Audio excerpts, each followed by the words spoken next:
kababayan, so ito po, dagdag update ko lang po sa Barangay Hagnaya.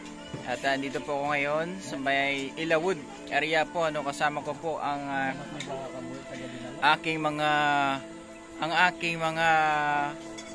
kabarangay, no? So ito to, ano kinakain mo? Manok. Manok? Ayan. Manok na noodles. Para kaming nasa water island, no? Kasi napapalibutan po yung aming bahay ng tubig, no? So andito po ang aking mga kabarangay. Nagluto po kami ng salo-salo. Ayan, nagluto po kami ng food. Ayan, si Lloyd, si Idol, ano pangalan nito? Si Samuel, para siyang si Waway, no? Ayan, si Binsoy. Ayan, pagkain namin, noodles lang. Kasi maulan, hindi kami makalabas ng area. Kasi nga, baha. Kung nakita nyo po sa aking drone, andito pala si Ford. Tingnan mo, oh. Ayan. Ayan, nakakatapos na namin kumain kasi nga hindi kami makatawid ng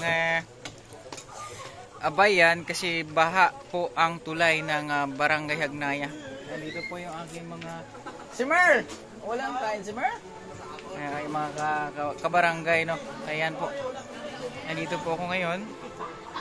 Ayan po, oh.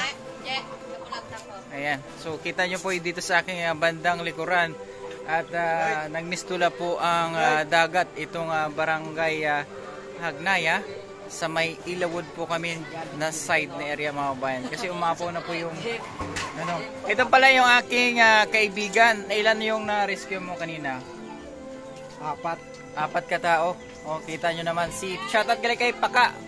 Ayan, si Paka ang aming rescuer na volunteer po dito, no? Ayan. So mga babae, maraming salamat sa mga nag-share. Update ko lang kayo ulit mamaya sa aking vlog.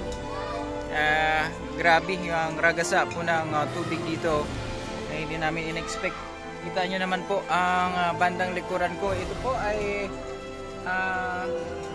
kalsada po yung side na dyan, no? Pero nga po hindi talaga siya passable due to heavy rain kagabi.